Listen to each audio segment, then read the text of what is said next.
요한복음 11장 54절에서 57절 말씀입니다.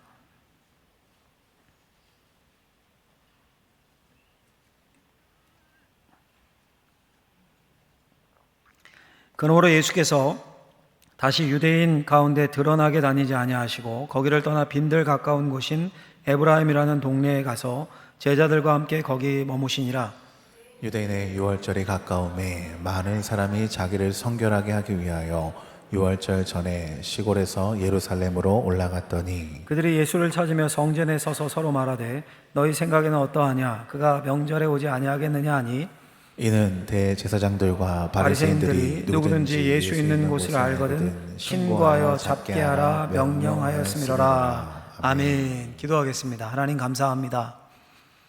아버지 하나님 앞에 하나님의 자녀들이 모였습니다. 하나님 기쁘게 이 예배를 받으실 줄 믿습니다. 그리고 우리에게 필요한 은혜를 말씀을 통해 능력을 공급하여 주옵소서. 예수님의 이름으로 기도하옵나이다. 아멘. 오늘은 그 에베소서를 한 주 멈추고 오늘 본문을 통하여 마땅히 행할 일이라는 제목으로 하나님의 말씀을 선포하고자 합니다. 여러분 추석 연휴가 시작되었죠. 뭐가 제일 먼저 추석하면 떠오르십니까? 맛있는 음식 빼놓을 수 없죠. 송편, 전, 고기 먹을 거 없으면 섭섭하죠. 또 어떤 분들은 이제 긴 연휴니까 여행을 떠올리실 수도 있고 다양하실 텐데 그래도 뭐니 해도 추석에는 그 가족이 떠오르죠. 제일 먼저 가족이. 세상이 바뀌었어도 추석 명절엔 고향과 가족이 1순위입니다. 설문조사를 제가 찾아보니까 1,023명을 대상으로 한 설문조사였는데 추석 계획 1위가 고향이나 부모님 댁, 친지 집에 방문하는 거, 그게 1위였습니다. 압도적으로 70.3%. 작년에 63.5%였다는데 올해 더 높아졌습니다. 2위, 3위가 여행이라든가 집에서 쉬겠다 이런 의견들이었습니다. 저도 추석하면은 어릴 때 추억들이 있잖아요. 부모님과 옛날에는 꼭 송편을 집에서 빚었습니다. 저도 배웠어요, 어머님한테. 요즘도 빚으면 잘 빚을 것 같은데 요즘은 추석에 송편 잘 안 빚죠. 사서 먹거나 사서도 잘 안 드시는 것 같아요. 요즘은 칼로리 높다고 송편이. 어릴 때 송편 빚고 이게 불법인지 하도 옛날이라 뒷산으로 왜 송편에 소나무를 까는 겁니까? 솔잎을. 제가 따라가는 그 일을 담당하고 그랬던 걸로 기억을 하는데, 그리고 성묘도 꼭 같은 걸로 기억을 합니다. 식구들끼리 윷놀이를 하기도 하고 또 할머님이 살아계셨을 때는 반드시 큰 집에 갔었던 기억이 납니다. 추석을 앞두고 이런저런 추억에 잠기다가 문득 이런 생각이 들었습니다. 예수님은 명절에 뭐 하셨을까? 예수님은 분명 복음서에도 유대인의 큰 명절이 나오거든요. 그 명절의 예수님의 모습은 어떨까? 왜 이런 생각이 들었나 하면 예수님의 공생의 사역이 유대인의 큰 명절, 우리는 추석, 설인데 유대인은 유월절이 가장 큰 명절이었습니다. 유월절, 추석에 비할 바가 아니에요. 유월절 유대인들은. 그 유월절을 기준으로 예수님의 사역이 구분이 되기 때문입니다. 예수님이 주로 어디서 사역을 하셨냐 하면 북부, 이스라엘 북부 갈릴리 지역이라는 곳에서, 갈릴리 지방에서 주로 사역을 하셨습니다. 주 거점지가 가버나움이라는 동네였습니다. 가버나움. 그리고 가나의 혼인잔치라든가 산상수훈이라든가 이런 사역도 북부 갈릴리 지역에서 하신 일들입니다. 그러다가 큰 명절 유월절이 되면 성전이 있는 예루살렘 남쪽으로 오셨습니다. 오셔서 한참을 머무시면서 사역을 하시곤 했습니다. 한번 찾아보면 요한복음이니까 우리 요한복음을 보시면 요한복음 5장 1절에 그 후에 유대인의 명절이 되어 예수께서 예루살렘에 올라가시니라. 갈릴리에 계시다가 명절이 되어 예루살렘 근방에 오셨다가 예루살렘으로 올라가신 겁니다. 그러니 명절이 예수님의 공생의 사역을 나누는, 특히 지리적으로 볼 때 매우 중요한 분기점과 기준이 됩니다. 오늘 우리가 읽은 본문도 그 배경이 유월절 명절입니다. 여러분 예수님이 공생이 3년이었죠. 3년. 그렇다면 최소 몇 번의 유월절을 지키셨을까요? 최소 3번이겠죠. 3년이니까. 많으면 4번으로 보는 학자들도 있긴 합니다. 근데 그 중에 마지막 유월절이 오늘 본문입니다. 매우 중요한 명절이죠. 이 예수님의 공생의 마지막 유월절 명절을 배경으로 한 오늘 본문을 통해서 우리에게 주시는 교훈을 한 2가지 정도 나누고자 합니다. 첫 번째는 이겁니다. 첫 번째 같이 한번 화면을 보고 읽어보겠습니다. 예수님은 우리에게 마땅히 행할 일을 행하라고 본으로 보여주신다. 마땅히 행할 일, 오늘 설교 제목이요. 이 본을 보여주신 장면, 오늘 본문을 통해 볼 수 있습니다. 우리가 요한복음 11장 마지막 부분을 읽었는데요. 요한복음 11장 하면 바로 떠오르는 그런 이야기가 있습니다. 성경을 좀 아시는 분들은 바로 떠오르실 겁니다. 뭔가 하면 나사로 사건입니다. 나사로를 살리신 사건. 예수님이 죽은 지 나흘이나 지나서 이미 장사 지낸 나사로를 살리셨습니다. 당시 유대인들의 무덤은 우리나라처럼 이렇게 땅 파가지고 매장하는 이게 아니라 동굴에 그 시체를 넣고 동굴 문을 이제 큰 돌로 덮는 겁니다. 그 동굴 문을 열고 나사로야 나와라. 예수님 말씀하신 나사로가 살아났습니다. 그 나사로가 살아난 사건의 핵심이 뭡니까? 예수님이 누구신가? 이걸 보여주는 게 핵심입니다. 예수님이 누구신가? 예수님이 누구십니까? 직접 선포하셨죠. 예수님이 나는 부활이요 생명이니 나를 믿는 자는 죽어도 살겠고 무릇 살아서 나를 믿는 자는 영원히 죽지 아니하리니. 우리에게 묻고 계셔요. 그 다음에 이것을 내가 믿느냐? 할렐루야?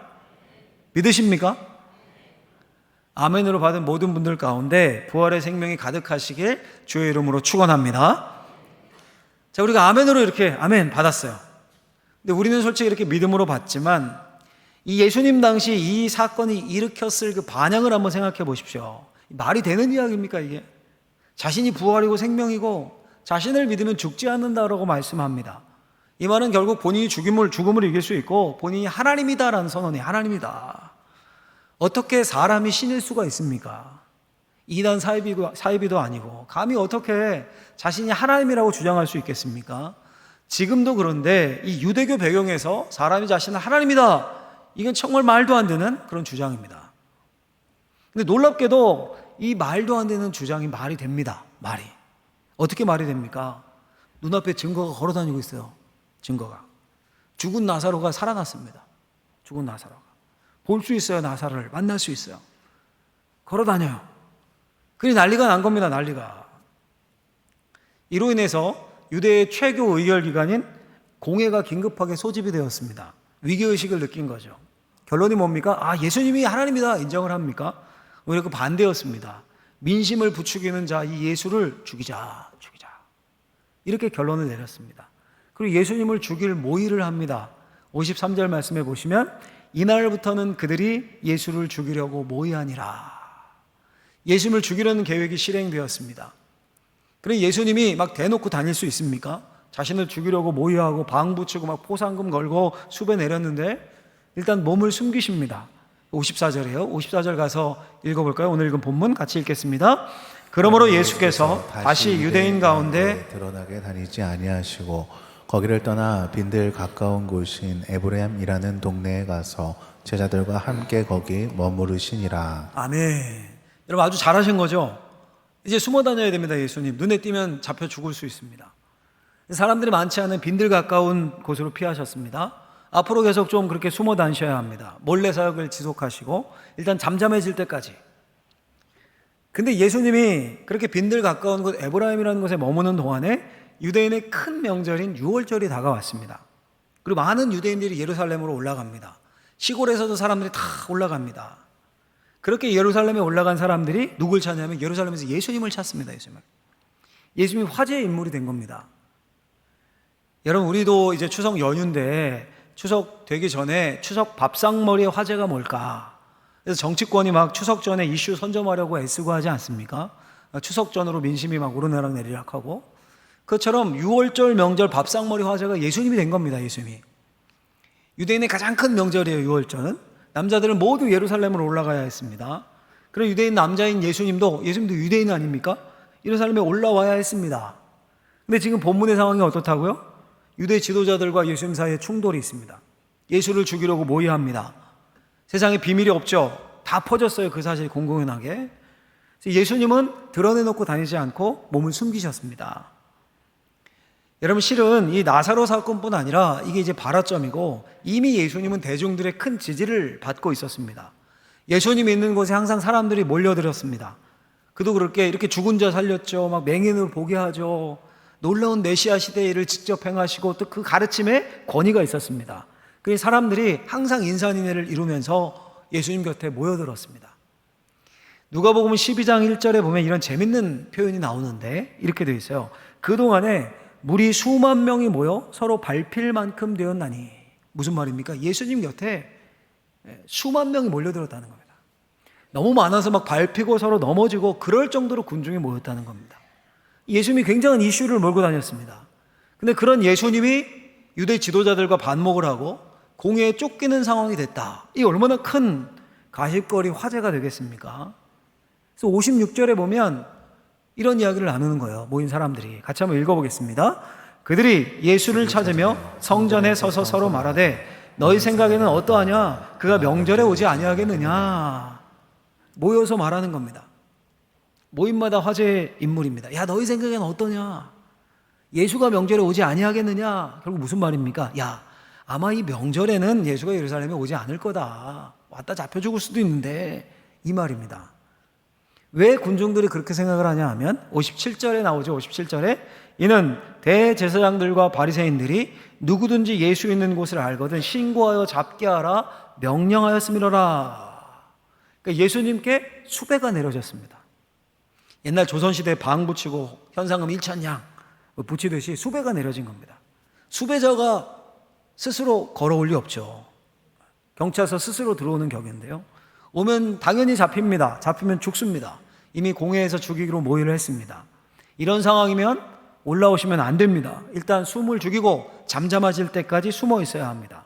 원래 화제가 확 됐다가 금방 또 잊어버리지 않습니까? 군중 심리가. 소위 잠수 타는 거죠. 그래서. 근데 예수님이 어떻게 하십니까? 예수님이 12장 1절에 가서 보시면 1절 말씀을 같이 한번 읽어보겠습니다.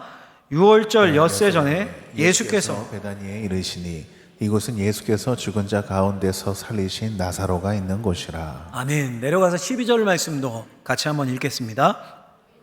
날에는 명절에 온 큰 무리가 예수께서 예루살렘으로 오신다는 것을 듣고. 아멘. 뭐라고 지금 말씀합니까?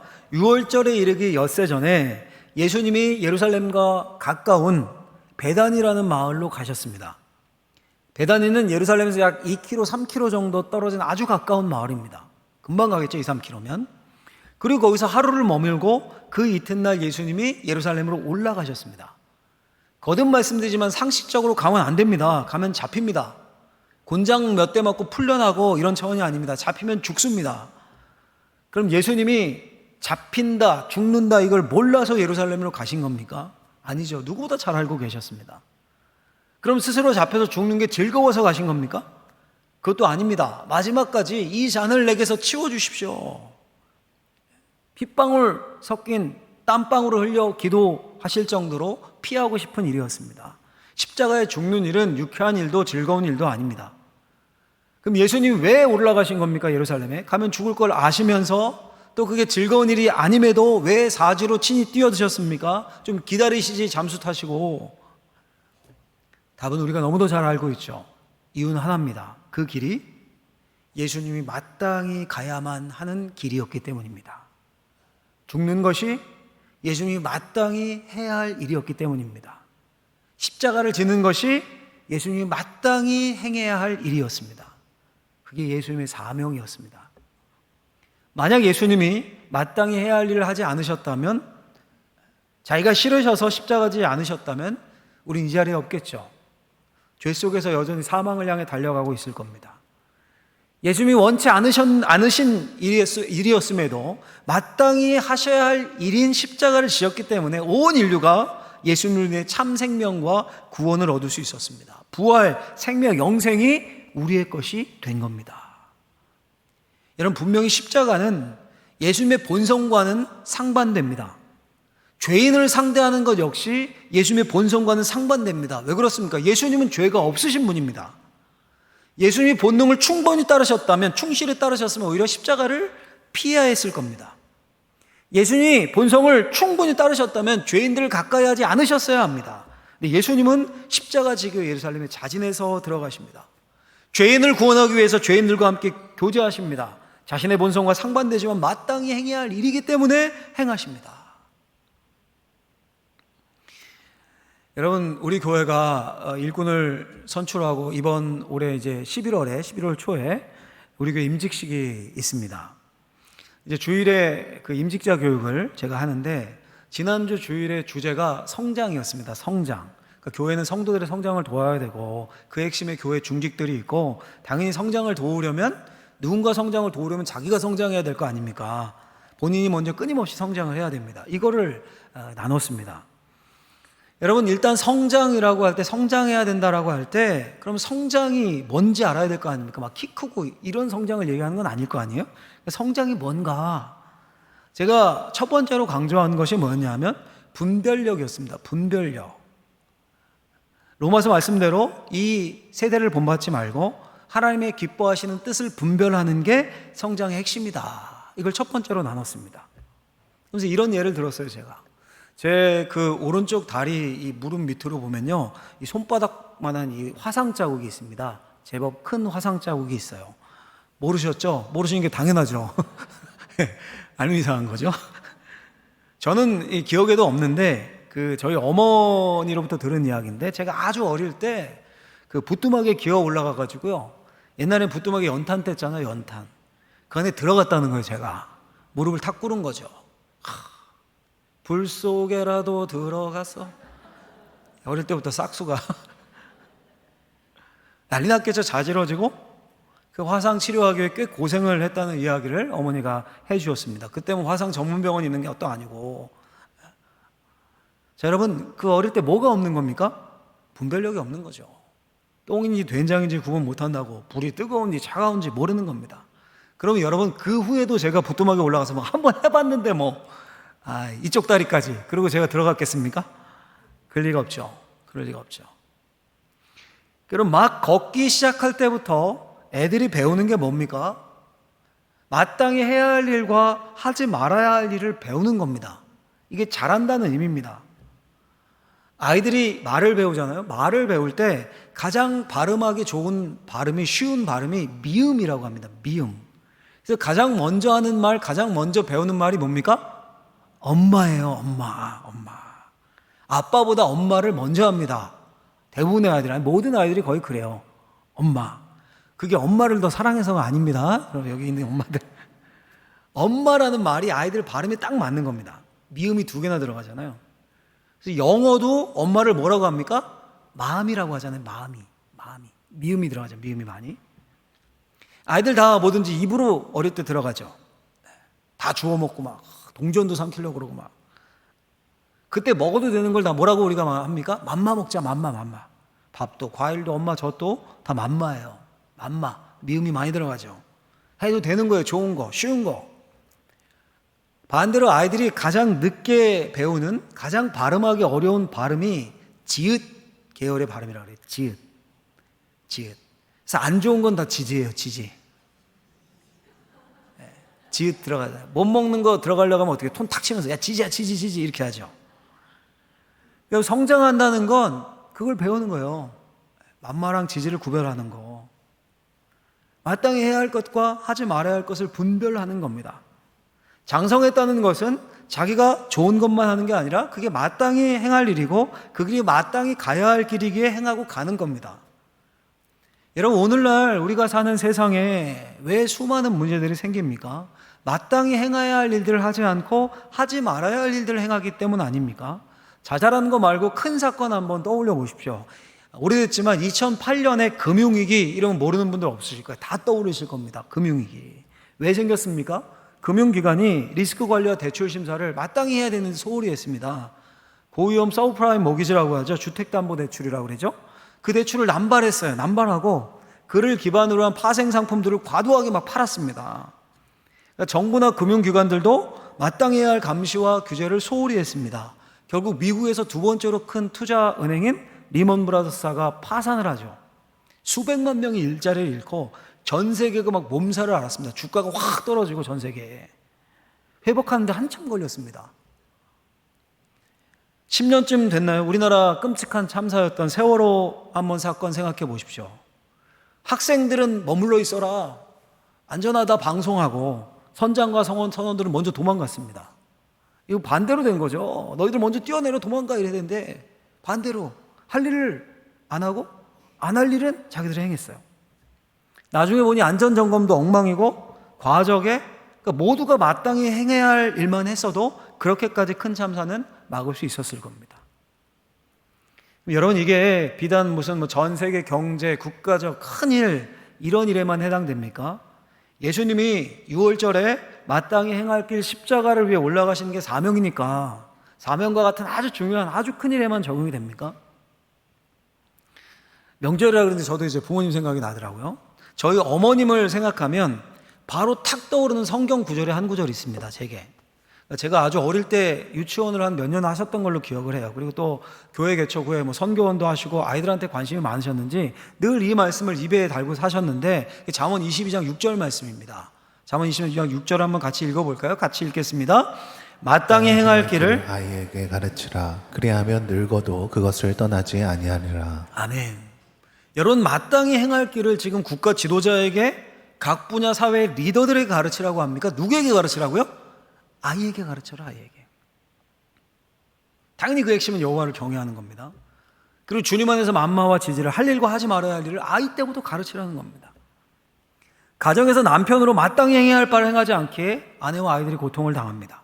얼마 전에 이제 우리 교회 성도님은 아닌데 한 집사님 만났는데 누님 이야기하면서 하소연을 하는 겁니다. 매형이 건강하고 젊고 사지가 멀쩡한데 일을 안 한다는 거예요. 자녀가 있고 부인이 있는데 일은 안 하고 자기 좋은 취미 생활만 한다고.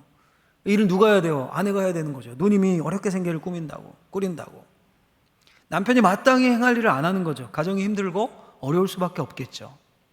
아내가 마땅히 행해야 할 아내의 역할, 어머니의 역할을 하지 않습니다. 결국 아이들이 상처를 입고 역시 가정이 파괴됩니다. 예수님은 6월절 명절에 현상수배가 내려졌고 죽을 줄 알고도 예루살렘으로 올라가셨습니다.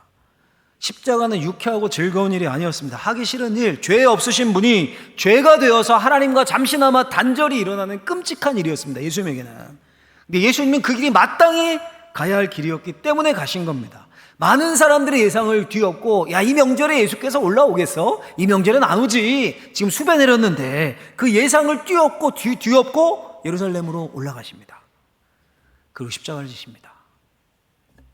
그리고 그 모습을 제자들과 오늘날 우리에게 남기셨습니다. 여러분, 우리가 예수님처럼 십자가를 지고 죽어야 할 필요는 없습니다. 십자가 구원 이미 예수님이 이루셨어요. 우리는 예수 그리스도께 속한 그리스도인으로 이 세대를 분별해야 합니다. 그리고 교회에서, 가정에서, 직장에서, 우리의 삶의 각 영역에서 마땅히 행할 일을 하는 겁니다. 아빠로, 엄마로, 할머니, 할아버지로, 자녀로, 교회 중직으로, 회사의 직위, 그 자리에 맞게 모든 영역에서 마땅히 해야 할 일을 하면서 그리스도의 장성한 분량까지 자라가는 거, 이게 성장이에요. 성화입니다. 그런 인생 되시길 예수님의 이름으로 축원합니다. 자, 여러분, 그렇다면 한 가지만 더, 우리 시간이 많이 갔으니까 간략하게 결론 겸 짧게 한번 생각을 해보면, 그럼 이 예수님을 본으로 보여주신 마땅히 행할 일의 핵심이 뭘까요? 뭘 기준으로 잡아서 분별을 우리가 해야 되겠습니까? 두 번째요. 같이 한번 화면을 보고 읽어보겠습니다. 예수님이 보여주신 마땅히 행할 일의 핵심은 섬김과 희생을 통한 영혼 구원이다. 섬김과 희생을 통한 영혼 구원. 우리 마태복음 20장 28절 말씀을 보면 같이 한번 읽어보겠습니다.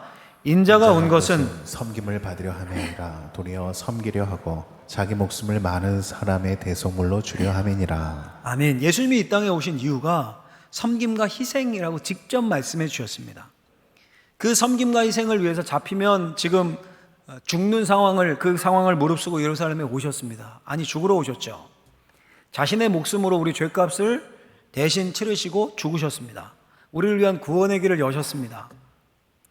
예수님의 말씀을 한 구절만 더 읽어볼까요? 마가복음 1장 38절 말씀인데 이 구절도 같이 한번 읽어보겠습니다. 이르시되 우리가 다른 가까운 마을들로 가자. 거기서도 전도하리니 내가 이를 위하여 왔노라. 이번엔 예수님이 왜 오셨다고 합니까? 전도를 위해 오셨다고 합니다.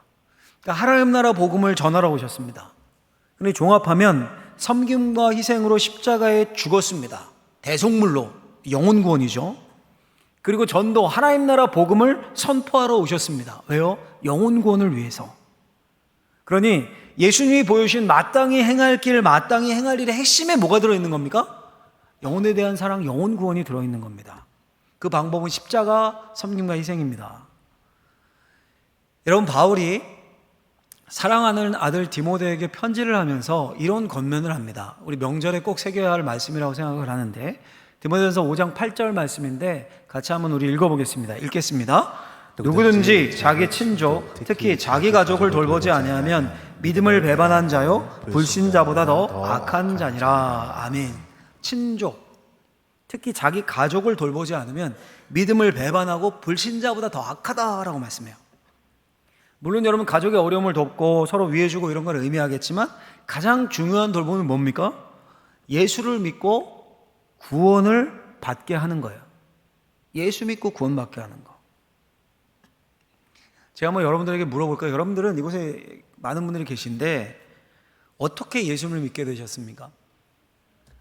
노방전도로 믿게 되신 분 혹시? 아니면 스스로 교회 찾아오시는 분? 물론 이제 그런 분들도 있겠지만 소수일 겁니다. 극소수. 대부분 가족을 통해 믿게 됩니다. 조사에 따르면 기독교 가정에서 자란 아이들 약 70%, 80%가 성인이 돼서도 예수님을 믿고 신앙생활을 한다고 합니다. 또 결혼해서 배우자로 인해서 예수를 믿게 되는 경우가 약 50% 정도라고 합니다.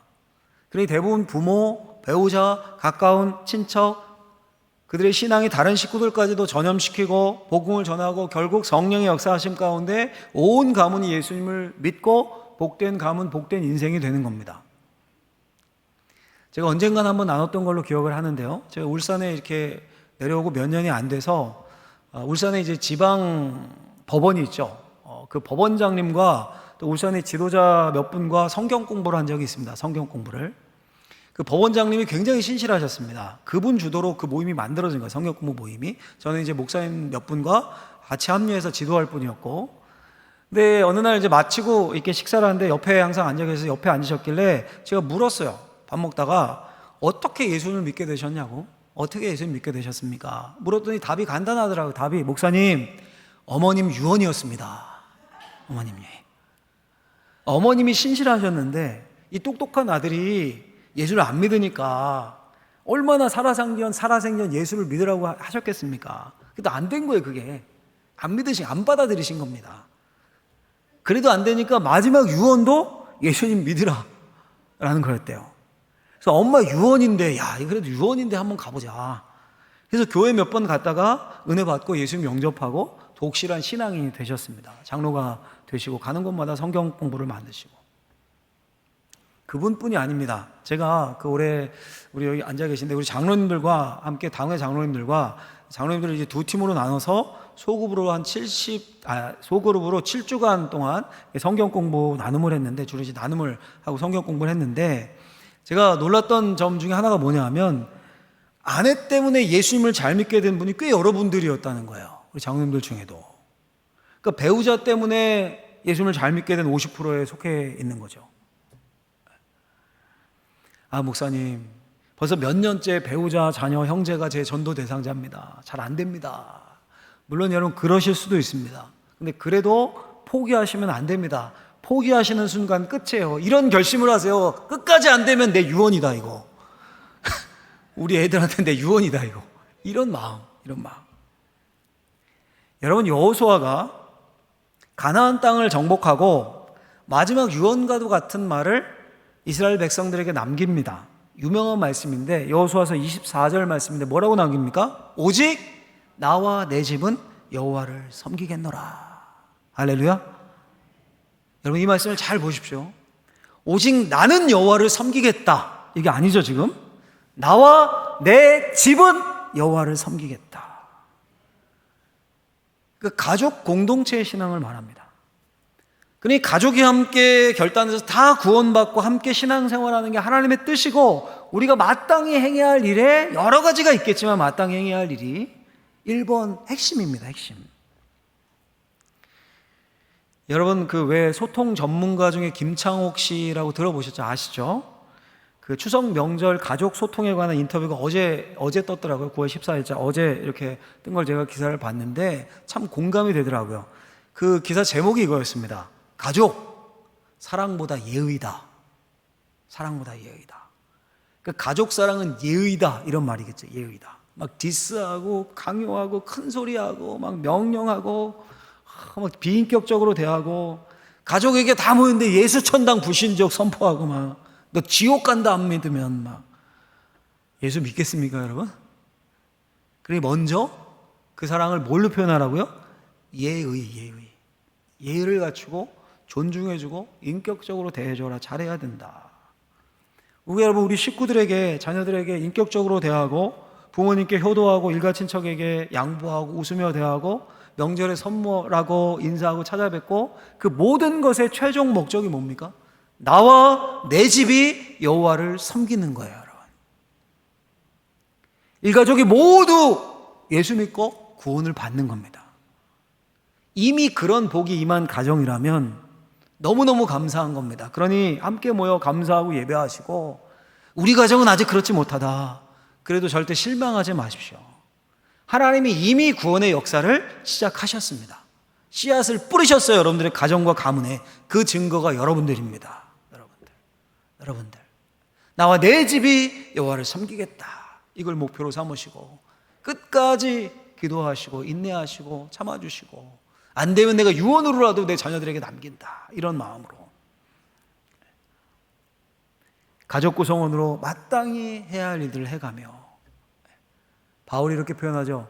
예수 그리스도의 냄새, 예수 그리스도의 향기를 내는 그런 명절 되시기를, 행복한 명절 보내시기를 예수님의 이름으로 축원합니다. 기도하겠습니다. 하나님 아버지 감사합니다. 우리를 하나님 아버지 앞에 모여 예배하게 하시고 하나님의 말씀 듣게 하심을 감사합니다.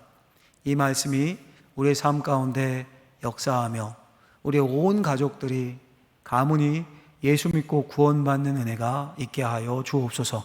예수님의 이름으로 기도하옵나이다. 아멘.